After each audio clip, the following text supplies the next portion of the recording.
Hi everyone, a very good afternoon, good morning, or good evening, depending on wherever you are based. Welcome to the rule updates training that we have put together for all the project developers. We'll probably give a couple of more minutes for everyone to join in, and we'll start shortly. Thank you.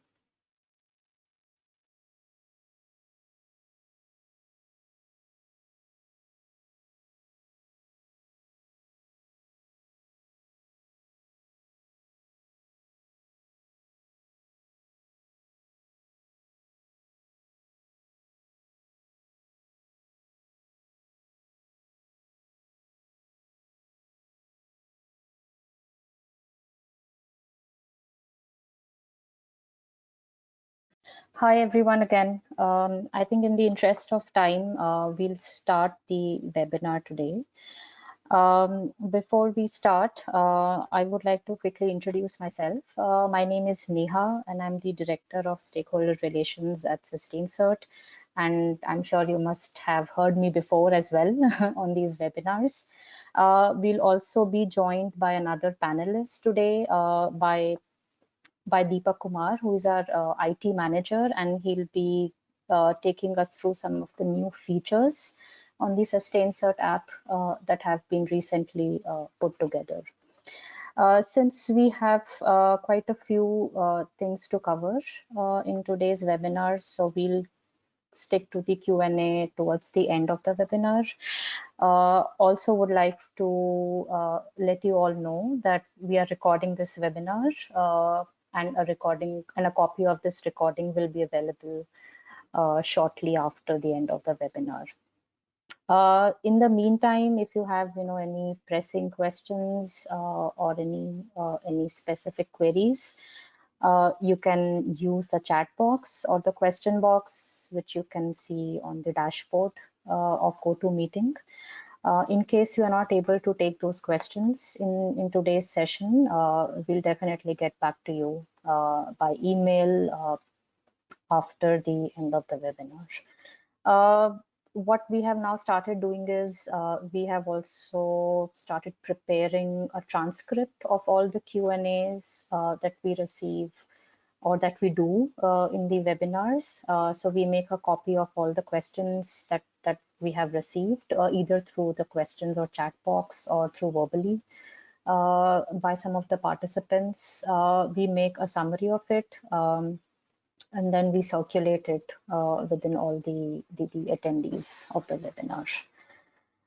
Okay, so before jumping in, let's take a quick look at the content of the webinar today. So we'll of course start with some important technical updates. So there were three important rule updates that were released in the last couple of weeks. So we'll go through those updates. We would also quickly run through the SustainCert knowledge base resource that we have been building from the past few months. So we have been, adding new articles and new information on knowledge-based resource on a monthly basis. So we'll quickly see, how you can also use knowledge base on a daily basis to guide you through some of the basic or preliminary sets of questions that you may have. And then, as I said at the beginning, Deepak, our IT manager, will take us through some of the new features that we have built on the SustainCert application. And he'll also give us a quick update of the platform on the app itself that we are building for the land use and forestry projects. We'll also see, what SustainCert is working on in these days. So we are working on, revising and updating some of the templates because we feel that there is a gap between, what the template requires the project developers to fill in and what the rules actually require. So to bridge that gap, we are, updating and revising some of the important templates. And also we'll quickly have a look at the new GS4GG website, which Gold Standard has released, I think last week. So most of the interface remains same, but the section on standard documents have been made more user friendly and more navigable, which we'll see. So to start with the technical updates, the first update is related to the VPA CPA inclusion requirements. You might have noticed that Gold Standard has released quite a few updates related to the program of activities, because that was something which the project developers highlighted a lot, that the processes on POAs and the requirements and the rules are not very efficient. So to work upon those gaps and inefficiencies, Gold Standard has been releasing updates and making the process and requirements more efficient, especially for POAs in a very systematic manner. So you might find that there is always an update related to POAs in any of the last webinars that you would have attended. So in this webinar also, we'll see what changes have been brought about for the VPA CPA inclusion requirements. So it basically provides more flexibility in terms of the compliance check requirements which are required to be done by validation and verification bodies. Flexibility can also be seen in the documentation and the process of submitting a design change request in case of POAs, and also the time of submission of design change requests if it is related to an activity specific case. As of now, these requirements which have been released are applicable to only small and large scale POAs, and they are applicable regardless of the version of the POA requirements under which the POA was registered. There is still some grace period before this rule comes into place. So this update will be valid from 13th of August 2020 onwards. This is because there are some very significant changes that have been done with respect to the compliance check process, and therefore Sustain Cert has to make a few changes internally with respect to the review process and the certification process, and some changes on the app, the Sustain Cert application, because of which there is some grace period which has been allowed in this case. So in terms of the inclusion process, the CME can now directly include VPA CPAs in the registered POA without any VVB compliance check.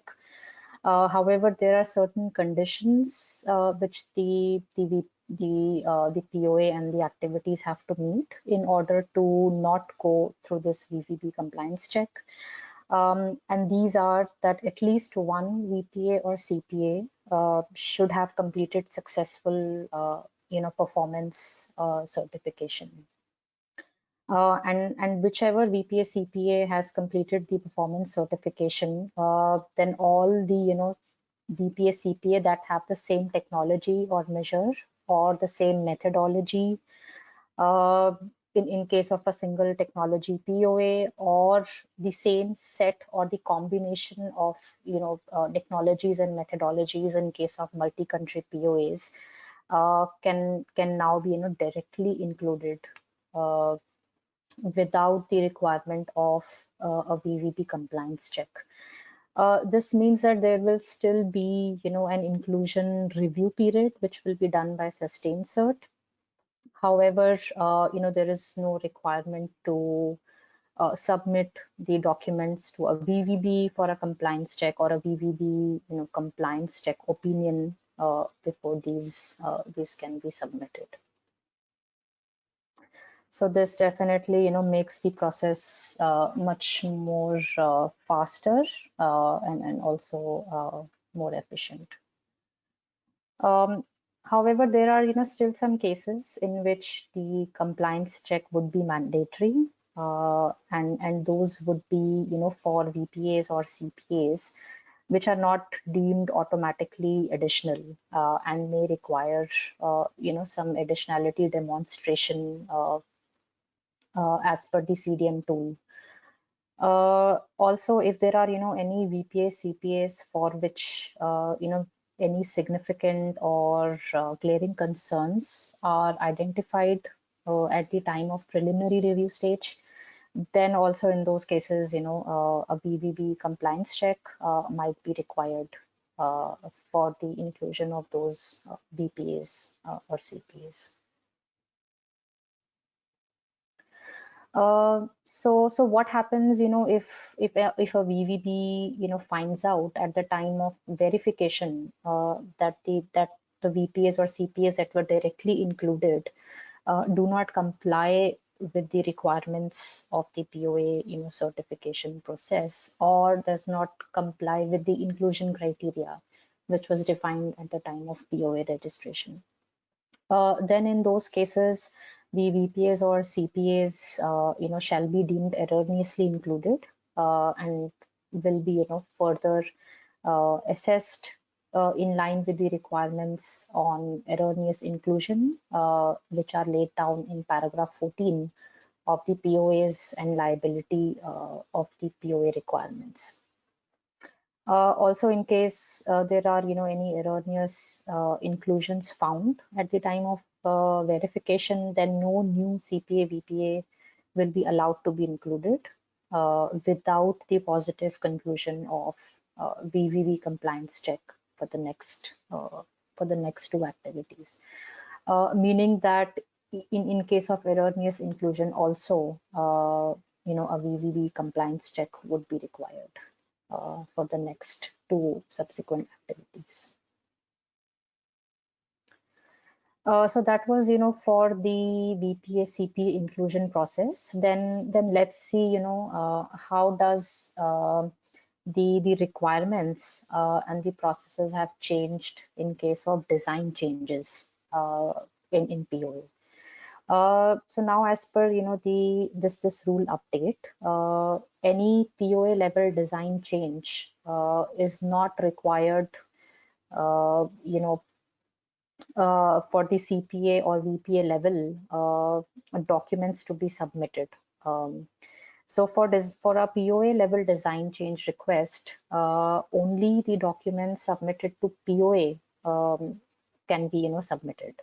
For instance, POADD can be submitted along with the design change request and not necessarily the activity level documents. However, if the design change is related to an activity, or if the design change which is taking place is an activity specific design change, then in those cases, depending on the stage of the design change, different set of requirements apply.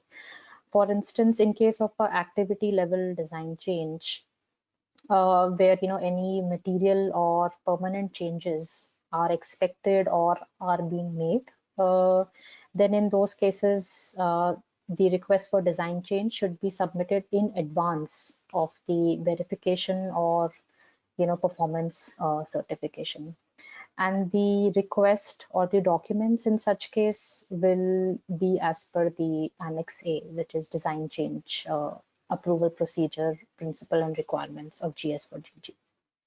However, in case wherein the design change, the activity level design change is very limited, to let's say immaterial changes or minor changes, then we do not require a separate design change process.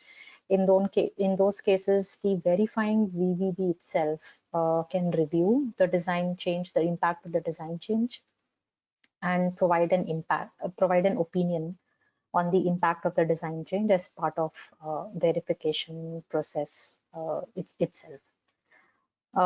So this definitely makes the process less time intensive, because earlier, in cases, even a minor, design change, if being made by the CME, was supposed to be processed through sustains or through a separate design change process. But now, if the changes are immaterial or minor in nature, then those can be, assessed by the verifying VVB itself, along with the verification process. So let's see, what those minor changes are, or what changes, can be classified as minor changes. So any correction which does not impact the overall design would be considered as a minor change. Any temporary deviation which a CME might take from the registered monitoring plan, uh, that those, might be considered as minor changes. And any changes in the monitoring that does not have any material impact on the applicability of methodologies or the accuracy or completeness of the monitoring will also be considered as a minor change. And changes, to the design of a registered activity that does not impact, the additionality, the scale, or the applicability of the applied methodology, the standardized baseline, etc., will also be considered as a minor change. So in case of a minor change, these changes can be reviewed by the VVB itself as part of the verification process.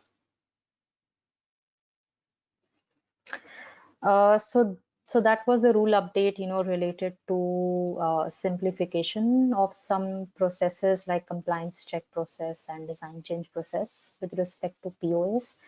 Now we'll move on to the next rule update, which is on eligibility requirements for renewable energy projects which are transitioning from other schemes, or for CDM renewable energy projects which want to seek labeling under GS4GG. Now you all must be aware that GS4GG renewable energy activity requirements were released with new eligibility requirements from 24th January 2020 this year, and this eligibility requirement basically restricts the eligibility of projects which are located in LDCs or SIDs or LLDCs, and maybe with some exceptions to countries based on income group and penetration level of the technology. Now, these eligibility requirements are also applicable to projects which want to transition to GS4GG from other carbon crediting schemes to issue future emission reductions.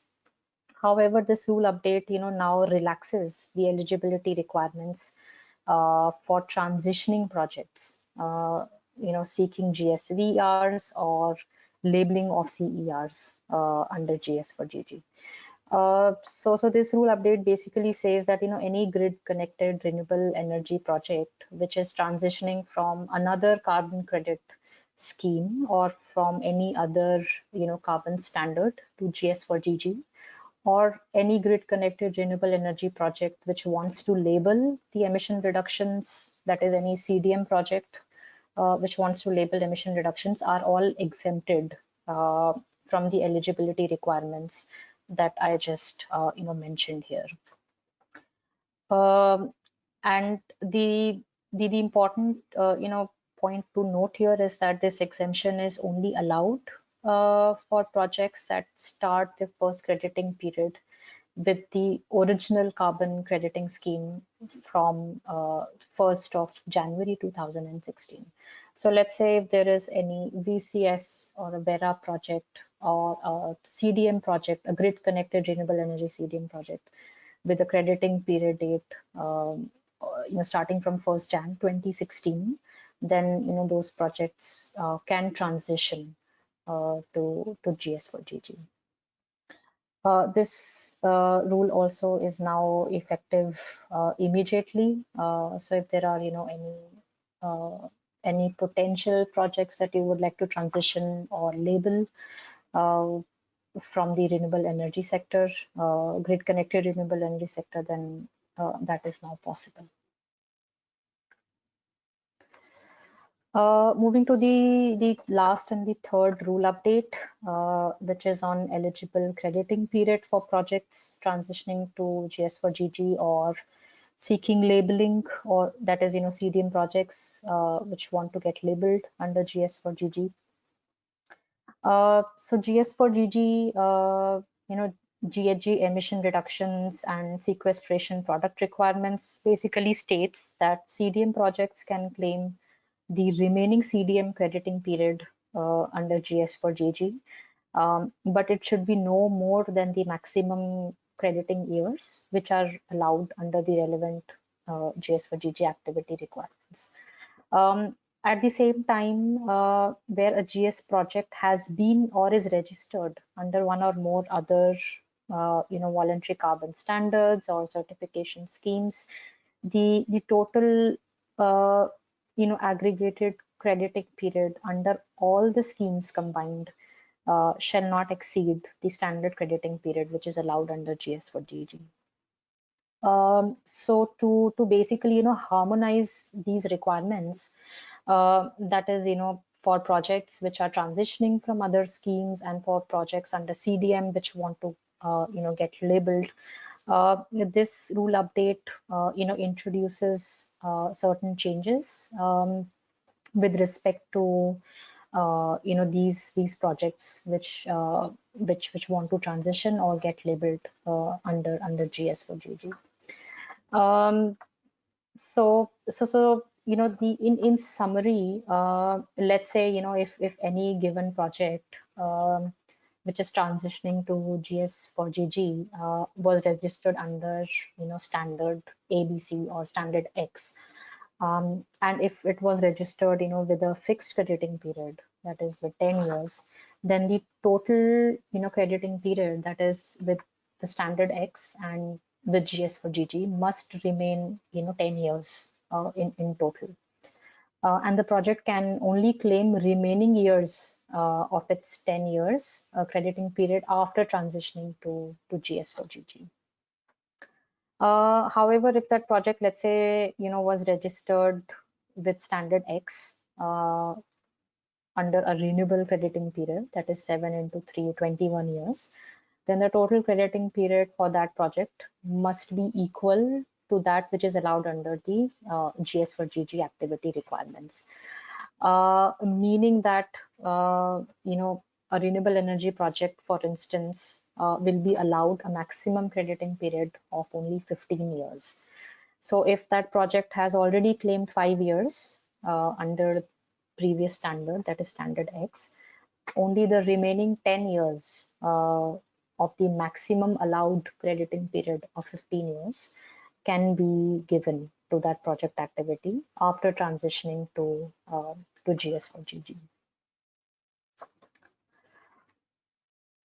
Also, the labeling in case of, projects, in case of CDM projects who wish to, get labeled under GS4GG, in those cases also, the labeling is allowed up to the maximum crediting period, which will be defined by the GS4GG activity requirements, or the end of the crediting period with CDM, whichever occurs first.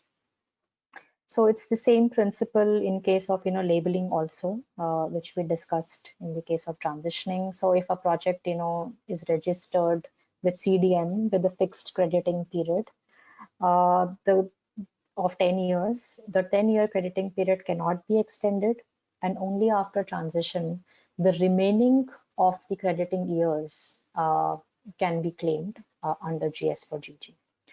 And the same logic, is with the renewable crediting periods also. So if GS4GG allows 15 years, and out of those 15 years, 5 years have already been claimed by the project under CDM, then the remaining, 10 years can be claimed under GS4GG, but only once the project transitions to GS4GG. A few other, points to keep in mind. The project will be eligible for retroactive crediting again for a maximum of 2 years only prior to the date of GS registration. However, the total combined crediting period duration, will not be exceeded or will not be extended beyond what is allowed by the GS4GG activity requirements. Um, Also, projects which are registered with CDM, but, want to get labeled under GS4GG and have been, already submitted for preliminary review before this rule, enters into force, can claim again, can claim the remaining crediting period under GS4GG, but no longer beyond what the activity requirements define. Also, CDM projects that were registered with the earlier GS versions, that is GS version 2.2, are allowed to seek labeling up to the maximum CDM crediting period, that is 10 years or 21 years, which is defined as per the transition requirements. So those were, the three important, rule updates that were released by GS in the last few days. Now, since we are still receiving, a lot of queries on the interim measures, so we thought that, we could quickly go through the interim measures which were released by Gold Standard quite some time back as a refresher. Just in case you are more keen to know about or to get yourself updated with these interim measures. So the interim measures are released for three main project cycle stages. One is the stakeholder consultation, the second one is the audits, and the third one is the monitoring. So in case of stakeholder consultations, Gold Standard basically has given the option to project developers to postpone the physical meeting until the COVID-19 situation eases. However, the POA design consultations can proceed as normal since these does not require a physical meeting. So if you have a POA, you can go ahead and plan and submit the POA design consultation reports for review. In case the stakeholder meetings are postponed, then please bear in mind that the physical meetings or the stakeholder feedback round still has to be conducted before the project can be submitted for design review. And in case there are any comments which are received during this postponed period of the stakeholder consultation, then those also have to be included and discussed in the stakeholder consultation reports. So since there are no stakeholder consultation reports mandatory, you can now directly start the preliminary review by submitting the documentation without conducting the physical meeting. However, the draft stakeholder consultation report should still be submitted with a self-assessment of the SDGs and the safeguarding principles. The next stage is the monitoring stage. So in this for this stage also Gold Standard has given basically three options. So first one is to come up with an alternative monitoring approach if that is possible and if that is something which is suitable for your project activity. So under this approach, an alternative way of monitoring or collecting data can be proposed as long as it is ensured that the monitoring requirements are completely met and there is conservativeness of the monitored data. So this is one option. The other option is to postpone the monitoring activity, that is you suspend all the monitoring activities as long as there is any improvement in the COVID-19 situation or as long as the end of the validity of these interim measures. However, the project should still complete the monitoring at a later stage whenever the situation eases. And if there are, any discount factors or any, assumptions are applied, then those have to be credible and conservative in nature.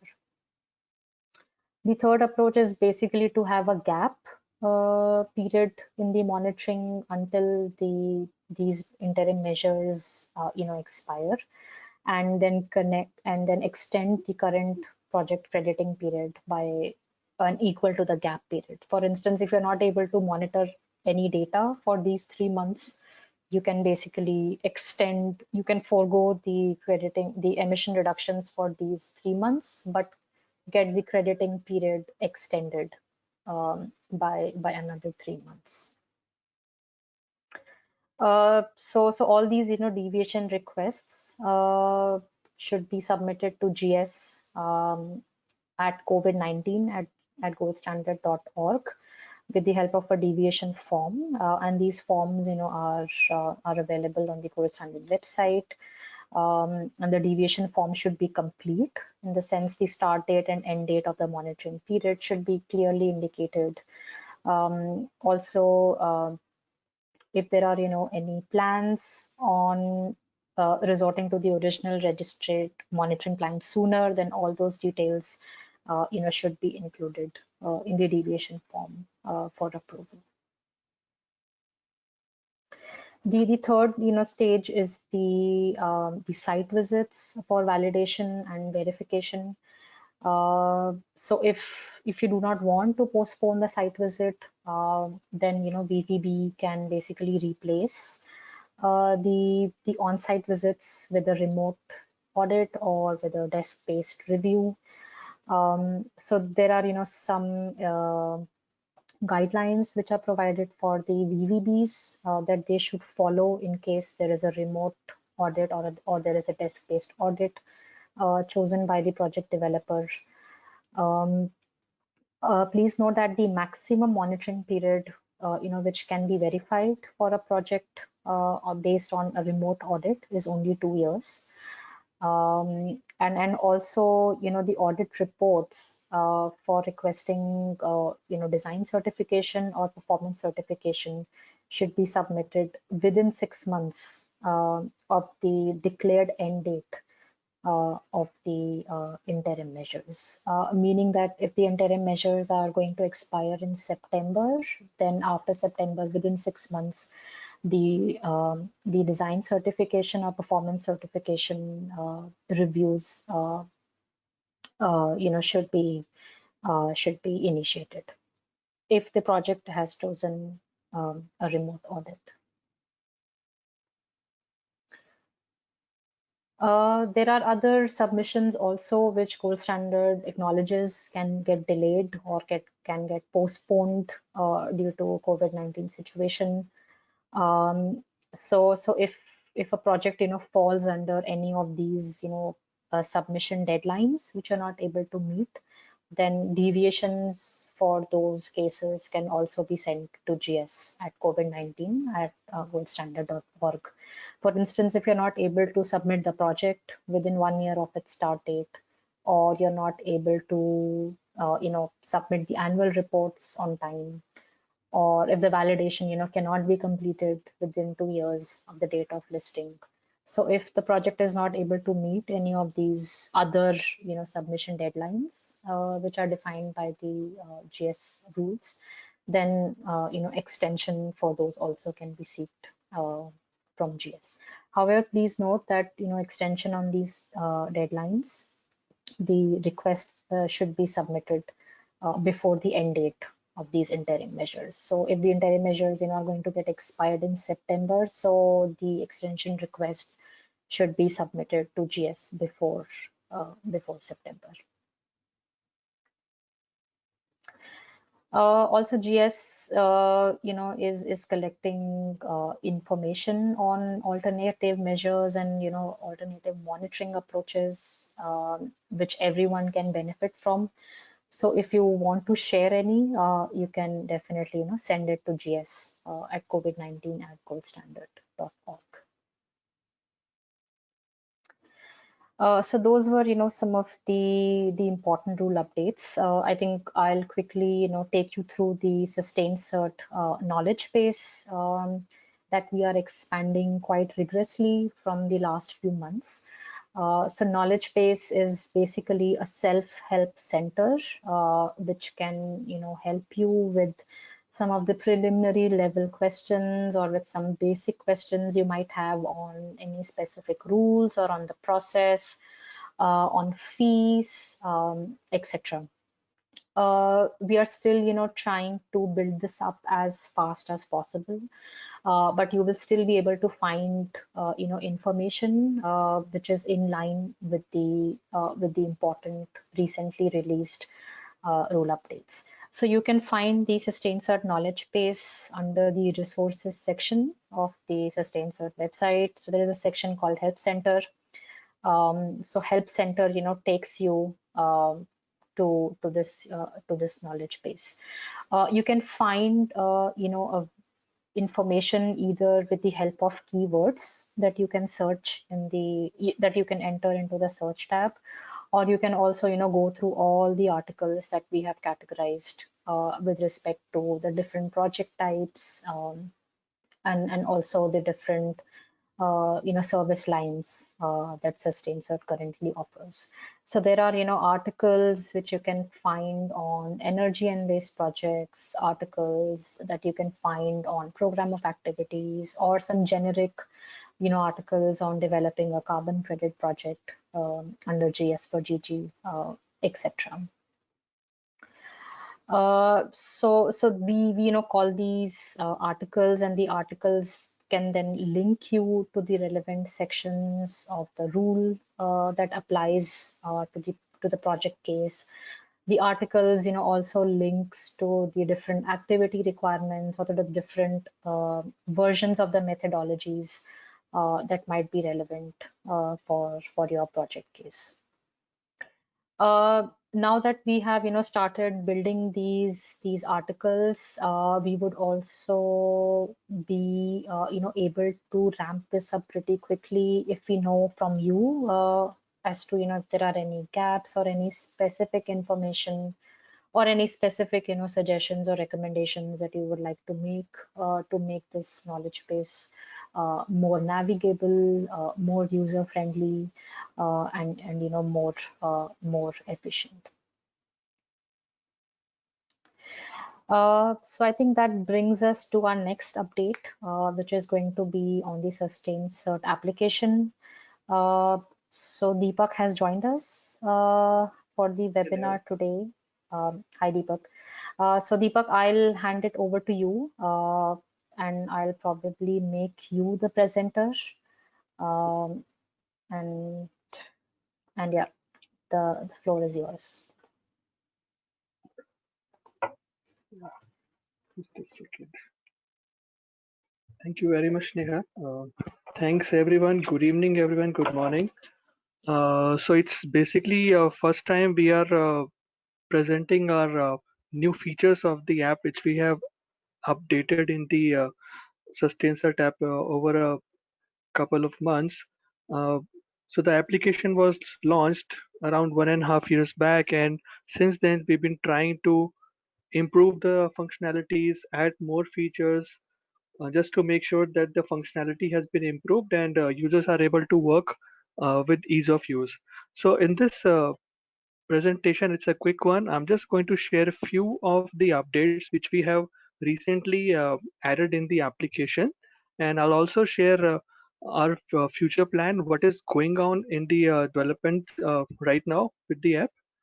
So just a second. Yeah, so recently we have added one of the most important feature which was not available initially. Like now you can add various type of reviews. You can book these reviews from the application, which is design change review, internal validation, transition review, and certification period renewal review. These four reviews were missing initially in the application, which was causing some kind of confusion among all of us. Like in case if you want to book one of these reviews, then everyone was going for performance review, but not now. These reviews are available in the application. In case if we have not seen it, we can always go to the project page, go to at the end of the project page, and you'll find a button there, book a review. I'll just show how that particular screen will look alike. And We also have added one of the most important features for all of us, wherein we can download the invoice which was raised against the review from the application.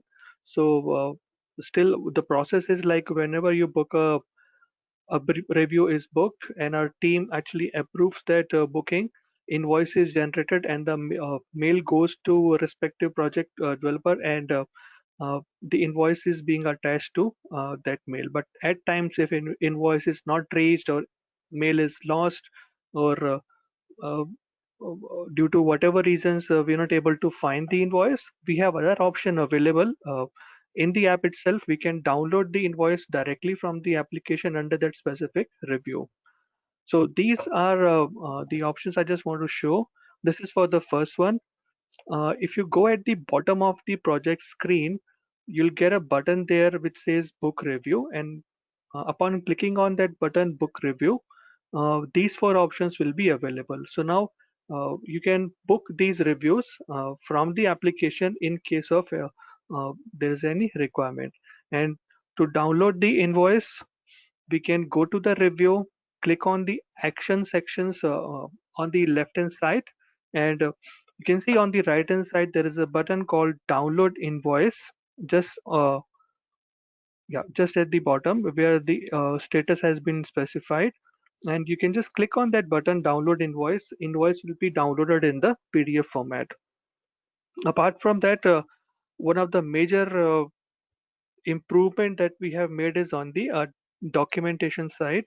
Earlier, I know when we have launched the application, even for so many months, we had to download the documents one by one. We have to upload documents one by one, and once the document is uploaded, there was no feature wherein we can go and override that document, or in fact remove the document directly from the library. So for all those requests, these things were coming to us and we were doing it at the back end, and then confirming that the task has been done. But now all these features have been implemented in the application. You can upload multiple documents in the for a review in one go.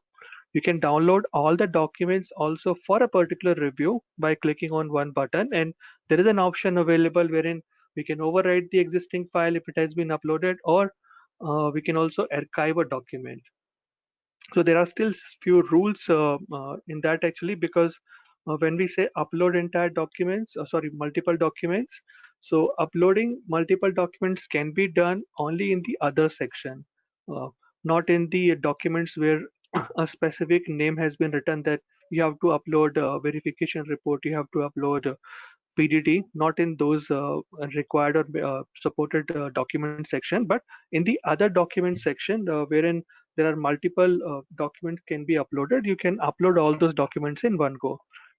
And the option to archive documents is only applicable. The option of uploading the multiple document is only available till the review has been finished. So once the review has been finished, you won't be able to upload the documents or archive the document. You can still download all the documents from the project page. We also have faced this major challenge initially, wherein in case for a particular project, multiple reviews of same time uh, are being booked by review by booked at the same time. There were certain challenges being faced, like documents were not uploaded properly, invoice challenges were coming. So we have just overcome all those issues, and now we can manage reviewing multiple documents. You can also book multiple reviews at the same time of a in a same project. And we have also added one of a very good features for a project wherein we can have multiple crediting periods in a project. So initially there was only one crediting period which was specified. There was no place in the project page wherein crediting second crediting period, or in fact third crediting period, can be added. But now these crediting periods uh, can be added, and while we are booking a review, we can select for which particular crediting period we want to book a review. So just to share a small screens in that, when we go in for uploading documents, you can see if you go to the document section and you go to other sections like other document section, you'll see a button on the right top side which says add multiple documents to single project. So instead of selecting documents one by one over here and finally clicking a button at the end to add one more document, so if there are multiple documents, you can just click on this button and select multiple documents and upload in one go. Similarly, we can also download documents for all documents for a particular review also. And there is an option available, like again, if you go to document section, if for a particular review, you'll see multiple documents are uploaded. You can either overwrite these documents with a new one, or there's an option to archive the file. And this is the advantage of the crediting, multiple crediting periods for a particular review. If there are multiple crediting periods, those will be displayed like this in the drop-down button. And we have an option here to select for which crediting period we would like to book this review for. Another very good feature which has been added is like working with multiple VPAs and CPAs. So when we started with the application, all the projects were basically uploaded as a standalone.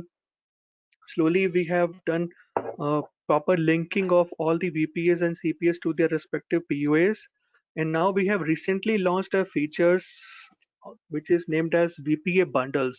So bundles are basically nothing but they are VPAs which are related with each others, which users normally book or used to book all the reviews at one time. So till now there was a only one option wherein you have to book all the reviews one by one, getting the invoice separately, or then otherwise interacting with the team to work around, make the workaround for the invoices.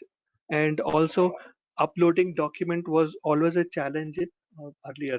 Now there is an advantage or for using these features. VPA bundle can be created. You can book multiple VPAs at one time. You can upload documents in multiple VPAs at one time. Like you can upload documents in one VPA and select uh, the same document to be uploaded in multiple VPAs. So it will be uploaded in all the documents automatically. And there's always an option, there will be an option to create a single invoice for all such VPA bundles. Uh, so these new features and the others which are going to be launched soon will be added to our knowledge base as shared by Neha just now. So in the same knowledge base, if you go a little down, you'll see an knowledge base section for SustainCert application, was which has been updating quite a few articles. So all these features plus new will be adding soon in the knowledge base. And currently, we are working towards creating a new application for Loop projects, which will be having a better features. Those features, we are trying to make the certification process more efficient and effective. We are just learning from the process. We are learning from uh, the entire process which we have just made the current application. We are just trying to remove all the shortcomings, the loopholes, whatever we are having, and create a new application which is going to be better than the current one. Thank you very much, Neha. So yeah, these are the features I wanted to share. Thanks a lot, Deepak. I'm sure we'll be able to, give more such regular updates to everyone in Yeah, sure. in future webinars as well. Yeah, sure. Thank you.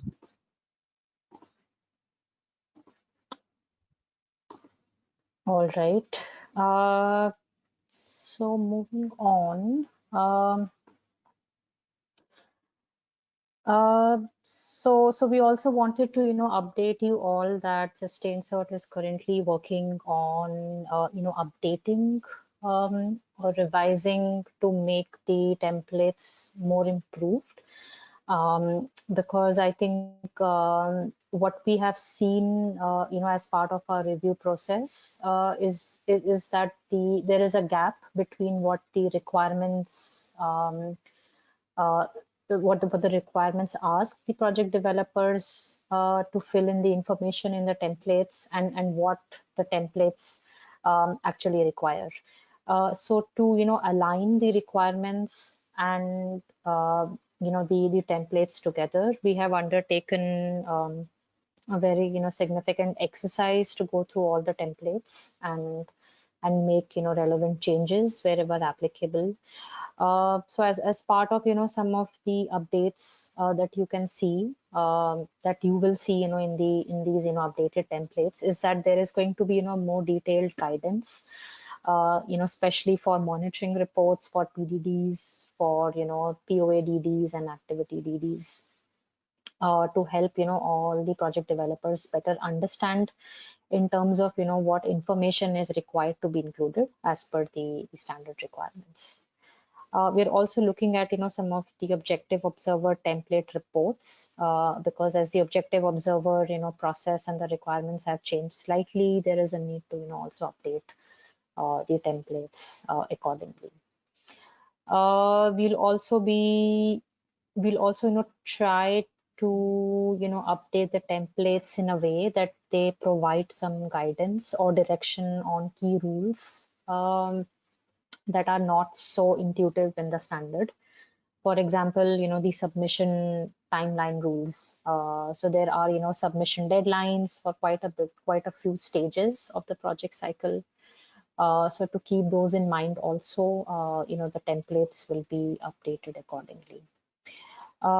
We will also be updating a new email ID within the template itself, which you and the auditors can use to share feedback with us on a continuous basis, to make sure that these templates are aligned with what the standard requires.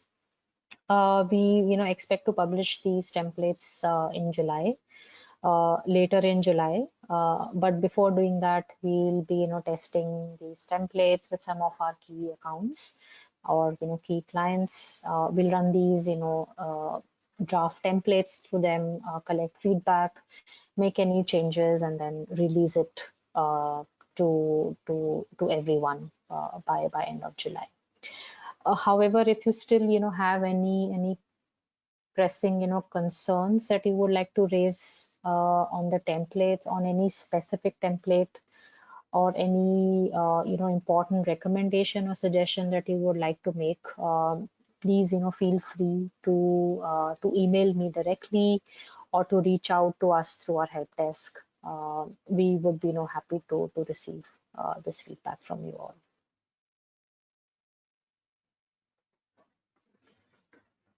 And then the GS4GG website, has also been launched quite recently by Gold Standard, specifically to cater to the feedback which was received on finding and navigating the standard documents. So now you can see that in the new GS4GG website, there are different sections or tabs like standards and PD resources, VVB resources, through which the documents and the information can be more can be navigated more easily. Also, all the rule updates, clarifications, have been consolidated in one place. There is now an option to also register to get any updates on these clarifications and updates that are released on a regular basis. All the webinars, the recordings of the webinars that we do on a quarterly basis, and other trainings that we do on methodologies. For instance, the one which we did on soil organic carbon, etc., are now consolidated in one place.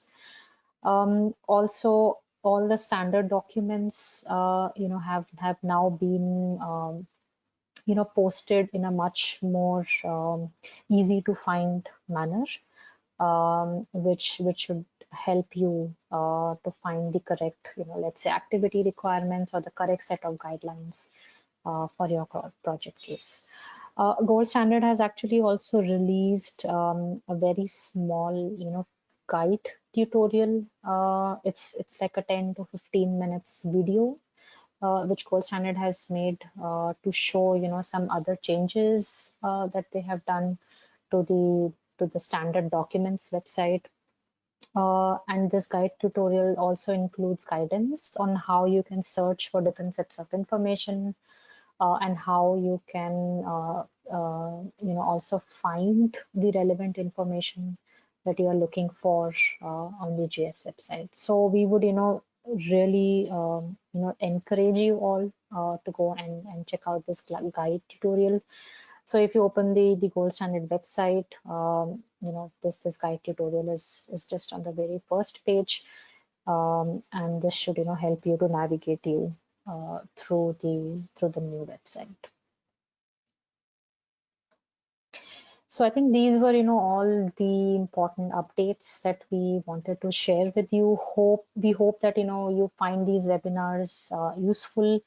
I know that we are always sort of pressing on time a little bit, but I still hope that you get to know all the important updates that have been released, all the new developments, and all the new activities that Gold Standard and SustainCert are working on. As I said earlier, we are recording this webinar, and this webinar will be posted on the website, and will also be shared with all the attendees of the webinar. I think we still have some time, and maybe we can take a few questions. Maybe I'll start with the questions that we have received in the questions box. Maybe we can take like 3-4 questions. But if you're not able to take yours in specific, then please feel free to email me directly. My email address is neha.rao, R-A-O, at sustain-cert.com. Or you can also reach out to us through help desk, and we also have the knowledge base, so do give it a try. Hope you can find the answers to your questions there. So okay, let's take a few questions. The first one is on POA design change. So the question is, for POA design change, adding new country does not require anymore a submission of a specific case VPA within the new country. Is this correct? I think this is from Ula. So Ula, yes, this is correct. We do not need a real case VPA for adding a new country anymore. You can still submit a generic VPA, and follow the generic design change approval guidelines. All right, let's take another one. So the next question is, what happens in case of POA which have been registered under GS version 2.2, but subsequent CPAs are getting included under GS for GG after the POA has been transitioned? I am assuming that this question is specific to the inclusion process. So the inclusion process can for the already registered POA which has transitioned to GS for GG can also benefit from these inclusion process changes. So this inclusion process change comes into effect from August 2020. So after August, if there are any CPA, VPA that you would like to get included in your registered POA, then you can do it directly without a VVB compliance check, provided those VPA CPAs fulfill the two conditions that we discussed in the webinar today. I hope you got the answer to your question. The next question is on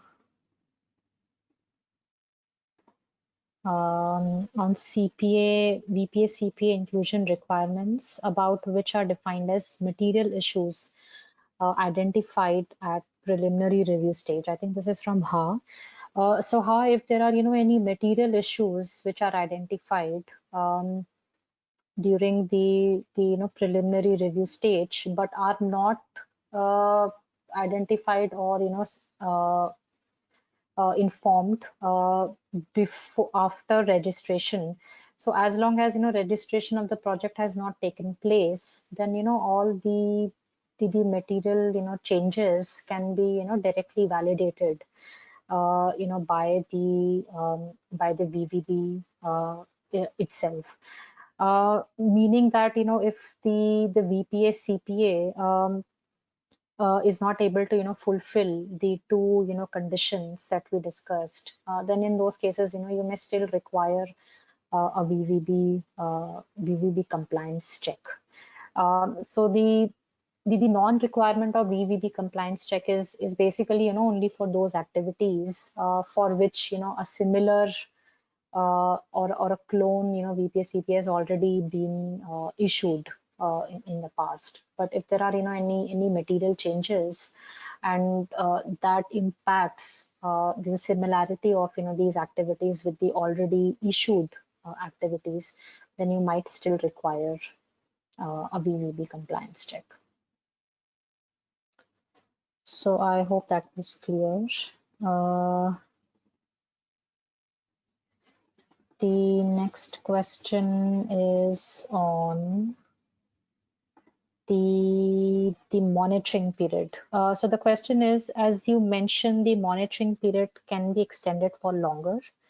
In case of validation and verification together at the same time, can project developer extend the 3-year rule of preliminary submission for land use and forest activity, or do we have to submit a deviation form? So I think I would suggest that you prepare a deviation form and submit it to Gold Standard at COVID-19 at goldstandard.org. Because any extension in submission deadlines or any extension in let's say monitoring periods are all required to be approved by GS in advance. All right, so I hope that was clear. So we actually have a question for Deepak. I'm not sure, Deepak, if you are on the call. But maybe I can just read that question quickly. How are project bundles allocated? Can project developers advise on which VPAs are bundled and edit the bundle themselves to all relevant VPAs are included? Deepak, are you there on the call? I think Deepak has left. So maybe I can, answer that quickly. Project bundles can basically be, identified by project developers themselves on the app. So once they, log in through their account and once they open the project account, they can choose, the specific activities that they would like to, bundle together. Also, if you want to edit, yes, you can, edit these bundles as you progress in the POA development.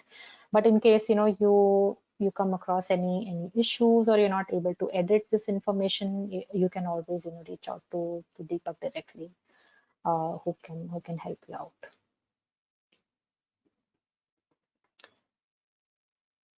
Okay. Let's see if there are any more questions.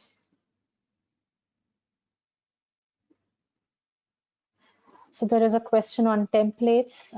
So are current document templates for a POA submitted for preliminary review by end of June or beginning of July still accepted?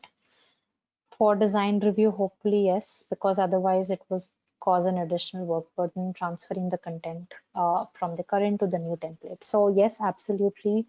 If you have already submitted your project under the current version of the templates, then you can continue with these templates as long as you go along. However, there will still be a grace period which will be given once these new templates are released. Um, so this grace period, should help you to plan the drafting of the documents accordingly, and this should give you, enough notice in advance so that you can prepare your documents accordingly. So yes, there will be a grace period, and for projects which I've already submitted for review, they can continue with the current version of the templates.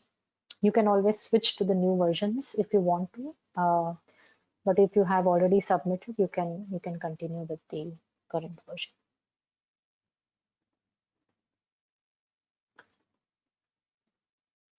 All right. I think I can see a lot more questions in the questions box, but I think we have slightly exceeded over time.